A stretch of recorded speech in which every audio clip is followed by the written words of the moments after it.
Oke, slide berikutnya. Sekarang kita bicara mengenai healing. Ya. Satu hal yang kita perlu ingat ya tentang Yesus, bahwa Ia menyembuhkan semua orang sakit, bukan sebagian. Tapi kalau baca Kisah Rasul, itu kan pekerjaan Roh Kudus dalam diri murid-murid. Ketika melayani, banyak orang disembuhkan.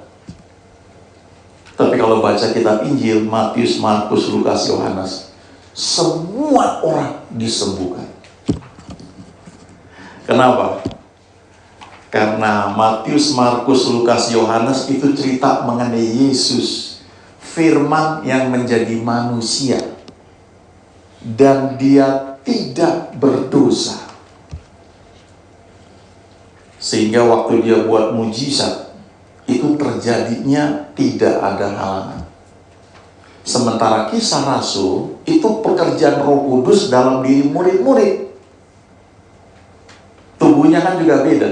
Yesus tidak berdosa kan? Dicobai dalam segala hal tapi tidak berdosa, tidak berbuat dosa.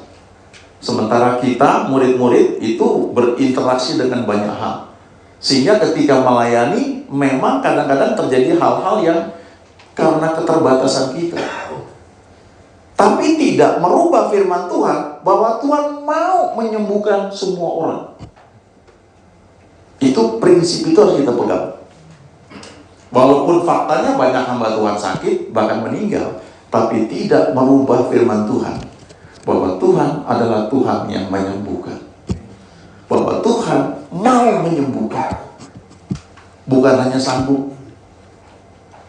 Ya, kita suka dengar lagu kan, dia sanggup ya, melakukan perkara yang besar. Seringkali kita sampai di situ, tapi masalahnya Tuhan mau nggak? Padahal dia mau. Nah ini ayatnya, Lukas 6 ayat 18-19 ya. Mereka datang untuk mendengarkan dia dan untuk disembuhkan dari penyakit mereka. Jadi ada satu prinsip saudara, ketika kita mau mengalami kesembuhan atau mau melayani orang untuk sembuh ya, itu adalah mendengar Yesus dulu, mendengar firman dulu, baru kemudian menerima kesembuhan itu.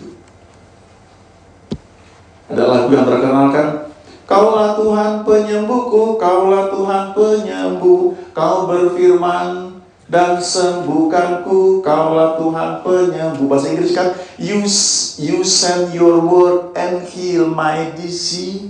Engkau mengirimkan firman-Mu dan menyembuhkan aku. Yang menyembuhkan itu firman-Nya. Firman yang dikirimkan itu yang menyembuhkan. Makanya sebelum kita mendoakan orang, walaupun orang itu koma, mungkin kita cerita aja mengenai firman, dia pasti dengar. Ya, saya beberapa kali doain orang koma, keluarganya sudah lepas tangan, memang sudah mau meninggal, tapi saya beritakan Injil. Saya tahu rohnya itu mendengar. Ya, mungkin itu kesempatan dia yang terakhir untuk dengar. Dengar firman, firman itu yang menyembuhkan. Lalu semua orang berusaha menjamah dia karena ada kuasa yang daripadanya, lalu semua orang itu disembuhkan. Jadi prinsip pertama itu adalah Tuhan mau menyembuhkan. Pegang itu. Jangan pernah berpikir penyakit itu Tuhan kirim untuk mengajar kita. Enggak, saudara. Itu dari iblis. Hebatnya Tuhan, dia bisa pakai semua hal untuk mengajar kita. Tapi kita kan nggak perlu sakit dulu baru bisa belajar. Jadi dalam pikiran tuh buang jauh-jauh bahwa penyakit itu dari Tuhan untuk mengajar kita. Kalau itu dari Tuhan, jangan ditengking, jangan minum obat, jangan ke dokter. Nanti melanggar perintah Tuhan. Ya, jadi dalam pikiran itu kita harus pegang, ini bukan dari Tuhan. Tuhan tidak mau saya sakit. Doa Bapa kami, datanglah kerajaan-Mu, jadilah kehendak-Mu di bumi, dalam hidupku, seperti yang Kau rancangkan di surga. Di surga tidak ada penyakit, di surga tidak ada kemiskinan, tidak ada kekurangan. Walaupun faktanya kita sedang mengalami itu, tapi kita berdoa seperti yang ada di surga. Jadi penyakit itu bukan dari Tuhan. Yang kedua, slide berikutnya. Ini yang tadi saya bilang ya, Mazmur 103 dari Daud. Pujilah Tuhan hai jiwaku, pujilah namanya yang kudus hai segenap batinku. Pujilah Tuhan hai jiwaku dan janganlah lupakan segala kebaikannya. Dia yang mengampuni segala kesalahanmu, yang menyembuhkan segala penyakitmu. Jadi kalau kita doa untuk kesembuhan, itu jangan tanggung-tanggung, minta total sembuh pulih. Ya, saya kalau doain ada orang misalnya dia nggak bisa jalan, kakinya sakit atau apa, jadi doanya tuh biasa aja, dia berdoa terus pengakuan iman, bukan sekedar bisa jalan puji Tuhan, enggak, bisa lari, bisa lompat, bisa berenang, bisa naik sepeda, bisa pulih lagi. Karena Alkitab yang ngajarin itu. Waktu Naaman disembuhkan dari kustanya itu enggak, bekas koreng-korengnya masih ada, enggak, kulitnya menjadi seperti kulit bayi. Itu bahasa Inggris bilang kayak gitu, mulus. Kalau Tuhan pulihkan itu betul-betul total, tidak bersisa. Ya, walaupun mungkin sebagian orang masih mengalami proses ya, tapi kita pegang janji Tuhan, harus pulih total. Ya. Dia selalu memberikan yang terbaik. Tidak berhenti di situ, dia menebus hidupku dari lubang kubur. Nggak hanya di situ, nggak hanya selamat dari lubang kubur, tapi kemudian memahkotai engkau dengan kasih setia dan rahmat. Jadi bukan sekedar sembuh, nggak jadi mati sembuh, tapi Tuhan angkat, Tuhan pulihkan. Dia yang memuaskan hasratmu dengan kebaikan sehingga masa mudamu menjadi baru seperti pada burung majawali, menjadi sehat pulih kembali. Abraham itu waktu dipulihkan tidak hanya bisa punya Ishak, setelah Sarah nggak ada masih punya banyak anak tuh dengan keturunan. Jadi ketika Tuhan pulihkan, dikatakan masa mudamu seperti pada burung majawali, dipulihkan lagi, diampuni, disembuhkan, ditebus, dimahkotai dan dipuaskan. Mazmur 91 yang sering kita sebut, dengan panjang umur aku dikenyangkan. Bahasa Inggrisnya itu aku dipuaskan, satisfied. Ya.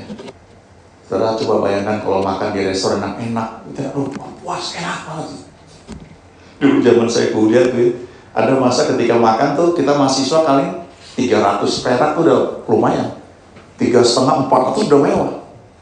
Teman saya makan 700, kita kaget bener, mahal banget, tapi puas nih.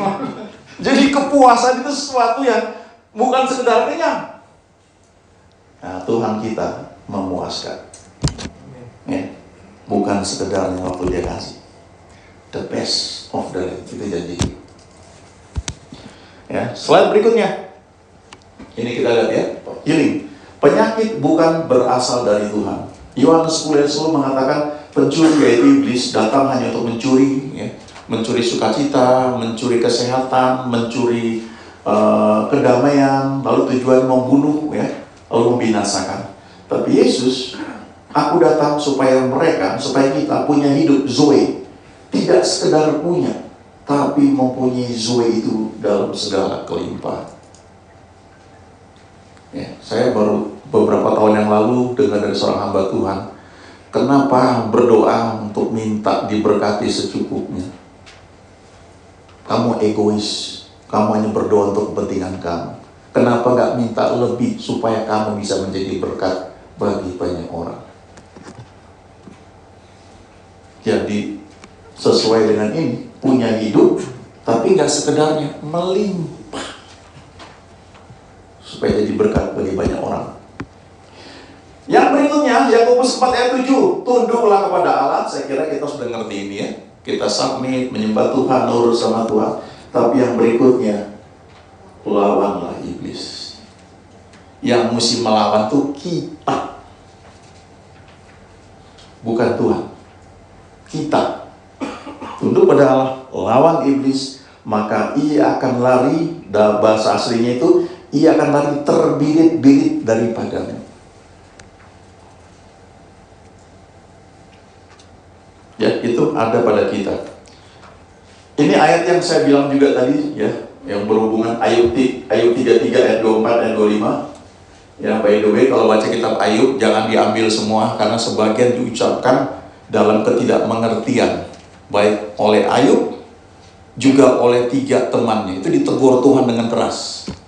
Tapi ayat ini yang ngomong, ini yang gak ditegur oleh Tuhan, Elihu. Maka ia akan mengasihi dengan berfirman, lepaskan dia supaya jangan ia turun ke liang kubur. Uang tebusan telah kuperoleh, tubuhnya mengalami kesegaran sudah muda, ia seperti pada masa mudanya. Ketika uang tebusan sudah diperoleh, kita ditebus oleh Yesus kan? Dia yang tidak mengenal dosa telah dibuat menjadi dosa supaya kita dibenarkan. Dia telah dikutuk supaya berkat kita terima. Dia menjadi miskin supaya kita menjadi kaya. Itu kan yang dikatakan. Uang tebusan sudah diperoleh, makanya tubuhnya mengalami kesegaran seorang pemuda. Ia menjadi seperti pada masa mudanya. Oke, sekarang slide berikutnya. Saluran kesembuhan tentu ada banyak ya, tapi ini yang saya kumpulkan setidaknya ini ya. Yang pertama, kita perlu sadar bahwa tubuh kita itu diberi kemampuan untuk pulih. Berapa hari yang lalu saya ketemu seorang teman, lama sekali nggak ketemu, dan waktu ketemu saya ngobrol, saya bilang, "Pak, ini ya kelihatan langsing ya, seger ya." Lalu dia cerita, wah sebelumnya dia ke dokter, dia check up ya, di lab kacau semua, kolesterol, asam urat semua kacau. Lalu dia nekat, dia intermittent fasting 1,5 bulan total, ya nggak tanggung-tanggung. Entah dia cuma jendela makannya berapa jam tuh ya. Dia gula dia nggak makan, tepung dia nggak makan, dia total, dia bilang memang susah Pak. Tapi setelah 1,5 bulan badan saya sehat.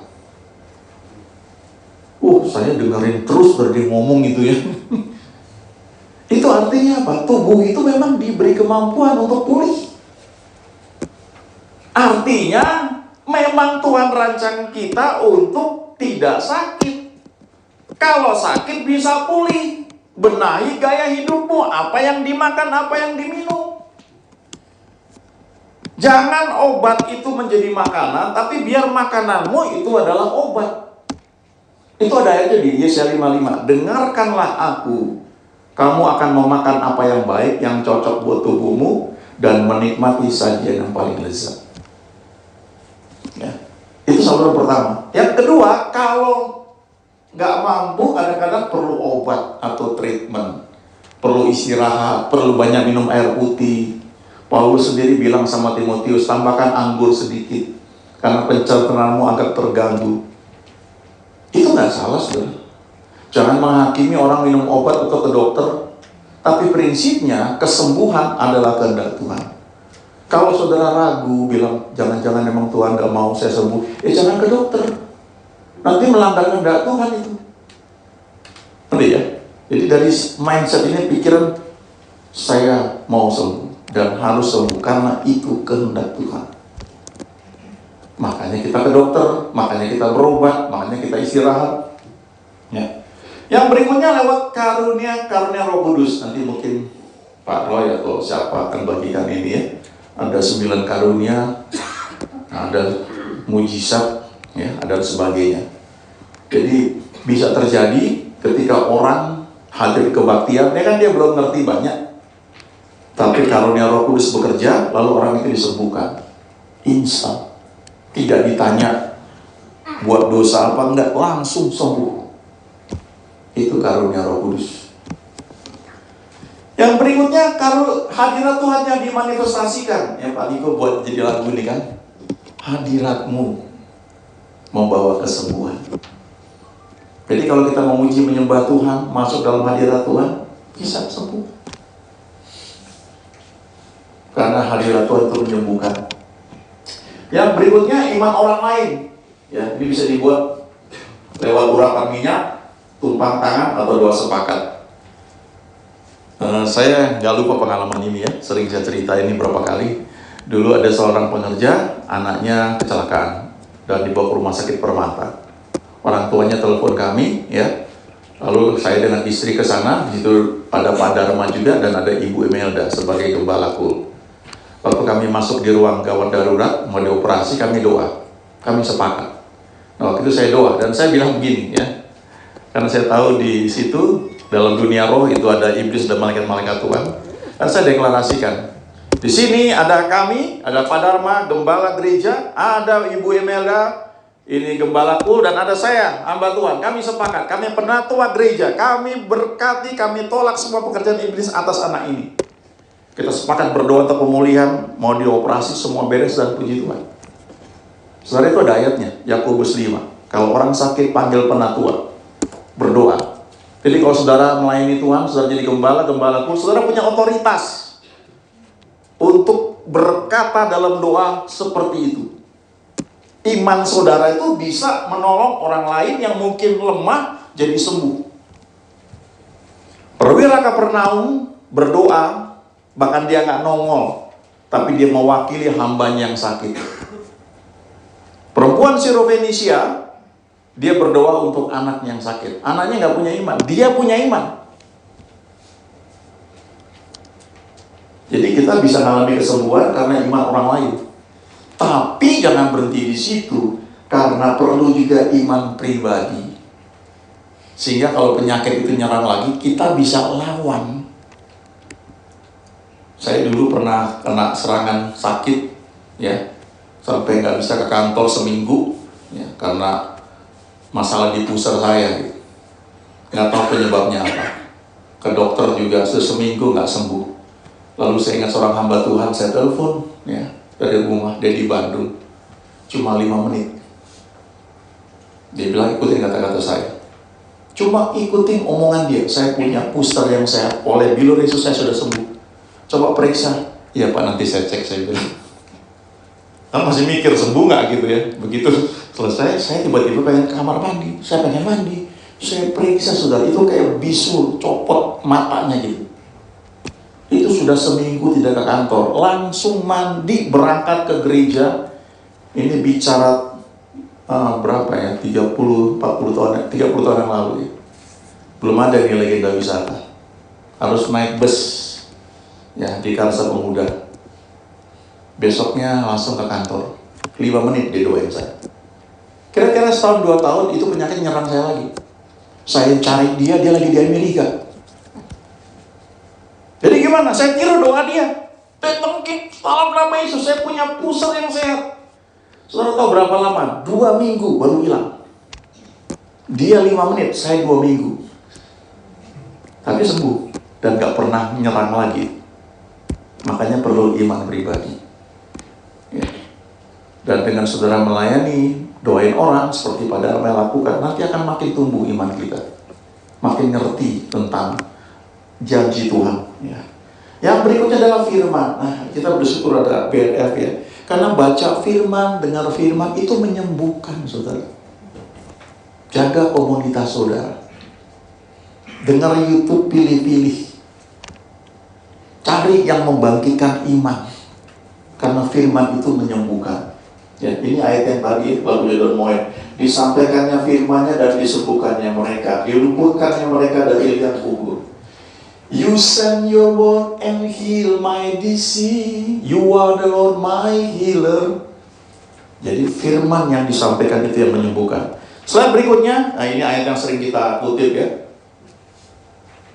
Petrus ngambil dari Yesaya 53. Ya. Ganjaran yang berdatangkan keselamatan bagi kita ditimpakan kepadanya, oleh bilur-bilurnya kita menjadi sembuh. Petrus bilang, oleh bilur-bilurnya kamu telah sembuh. Bukan akan sembuh, tapi sudah sembuh. Slide berikutnya. Nah ini dia. Firman Tuhan adalah obat. Hai anakku, perhatikanlah perkataanku, arahkanlah telingamu pada ucapanku. Janganlah semuanya itu menjauh dari matamu, simpanlah itu di lubuk hatimu, karena itulah yang menjadi kehidupan bagi mereka yang mendapatkannya, dan kesembuhan atau obat bagi seluruh tubuh mereka. Bukan sebagian, saudara, seluruh tubuh. Tapi itu berlaku bagi firman yang didapatkan. Jadi bukannya didengar di otak kita ini, tapi dikatakan itu apa tuh? Jangan menjauh dari mata kita, simpan dalam lubuk hati, Karena kalau kita dapatkan itu, klik gitu, itu yang jadi obat. Bahasa Inggris ini bagus. Listen carefully to my word. Don't lose sight of them. Let them penetrate deep into your heart. Masuk ke dalam hati kita. Itu yang menyembuhkan. Saudara, berapa waktu yang lalu, berapa bulan yang lalu, saya kena serangan. Menurut saya serangan tekanan darah tinggi sekali, sampai 200, dibawa ke UGD, terus dikasih obat, bla bla. Dari situ memang harus minum terus. Nah, dia bilang begini, Pak, harus minum obat, nggak boleh berhenti. Jujur saya sebenarnya nggak suka gitu. Jadi akhirnya sudah berapa lama saya punya alat ukur tekanan darah, sudah turun, saya nggak minum. Berapa lama naik lagi sudah. Ke dokter lagi, Pak harus diminum terus gitu. Oh iya, saya salah itu. Terus saya ingat ayat ini firman adalah obat. Kalau nggak mau minum obat, minumlah firman ini. Obat ini, firman. Ucapkan, akui terus. Nah, itu yang saya kadang-kadang kurang setia. Jadi kalau nggak mau minum obat yang dari dokter, minumlah obat firman Tuhan. Ucapkan, akui. Daripada harus minum itu kena ke ginjal dan sebagainya, ucapkanlah firman yang menyembuhkan, memulihkan. Slide terakhir. Firman Tuhan adalah cermin. Sebelum Anda menggunakan firman Tuhan sebagai pedang, di kitab Efesus pedang roh, kitab Ibrani pedang yang memisahkan jiwa dan roh, gunakan dulu firman sebagai cermin yang menunjukkan siapa Anda menurut Tuhan. Ada kesaksian kemarin saya ikut sidang MD, Pak Rubin Adi cerita gerakan yang terjadi di Timor tahun 60-an tentang air menjadi anggur salah satunya. Nah, saudara, waktu air menjadi anggur, tadinya air putih itu diambil dari perigi. Ini Meltari yang cerita, seorang yang lahir di sana dan besar di sana dan melihat mujizat yang terjadi itu. Dia ambil air dari perigi, lalu dia peluk itu dan mereka semua berdoa. Masih putih, setelah beberapa lama menjadi ungu airnya. Dia kaget. Lalu teman-temannya bilang, air sudah menjadi anggur, ayo kita coba. Lalu masing-masing dikasih gelas, suruh coba. Waktu dicoba, manis. Yang lain, manis, anggur yang luar biasa. Semua bilang manis, giliran Meltari dia minum. Kok tawar? Padahal warnanya ungu. Dikasih orang lain, manis-manis semua. Dia bingung. Dia diam aja. Lalu mereka bawa anggur itu yang tadinya air, bawa ke pendeta, mereka perjamuan kudus. Waktu dibagikan, Meltari minum, manis. Kok tadi tawar? Walaupun warnanya sama-sama ungu. Yang ini udah manis, tadi tawar. Begitu selesai, dia tanya teman yang lain, kamu jujur sama saya tadi waktu kamu minum anggurnya gimana rasanya? Manis. Enggak, sebelum kita bawa ke pendeta, waktu kita baru doa, airnya menjadi ungu. Rasanya gimana? Terus temannya ketawa. Tawar. Loh, kamu bohong dong kalau gitu katanya. Nah ini pelajarannya. Temannya bilang gini, saya lebih percaya apa kata Tuhan dibanding apa kata lidah saya. Lidah saya bilang tawar, Tuhan bilang itu anggur yang manis. Saya putuskan, ini anggur yang manis. Percaya dulu, baru fakta itu mengikuti apa yang kita percaya. Itu iman, saudara. Ngomongnya memang gampang, sebenarnya nggak sulit. Tapi konsistensi kita untuk terus mengakui firman, itu yang kadang-kadang kita suka miss. Begitu lega sedikit kita udah nggak teruskan lagi. Saudara tahu Kenneth Hagin yang Tuhan pakai melayani, dia sembuh dan dia nggak pernah sakit selama 60 tahun lebih sampai dia meninggal. Dia 12 tahun mengembangkan gereja, tidak satu pun jemaatnya meninggal karena sakit.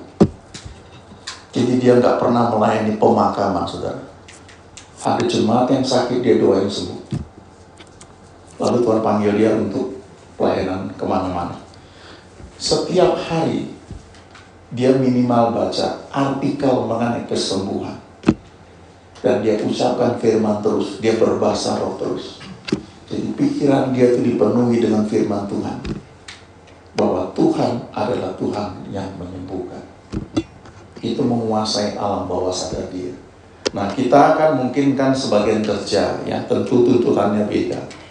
Tapi setidaknya kita bisa memilah-milah setiap info yang kita masuk, bandingkan dengan firman. Fakta yang kita hadapi mungkin saat ini kita menghadapi kekurangan, kesulitan, hutang mungkin. Nanti pada bahkan banyak cerita, atau penyakit, atau belum sembuh. Ya. Saya pun kadang-kadang masih saya minum obat, karena saya sangat nyaman gitu ya. Tapi tetap saya kembali ke firman Tuhan. Tuhan bilang, aku diberkati. Tuhan bilang, aku orang yang setia. Tuhan bilang, aku sudah disembuhkan. Tuhan bilang bahwa dia punya rencana yang indah buat aku. Dan aku mau percaya apa kata Tuhan. Percaya dulu bahwa kamu sudah menerimanya, maka kamu akan menerimanya. Itu firman Tuhan. Dan berlaku di semua hal yang Tuhan janjikan bagi orang percaya. Amin.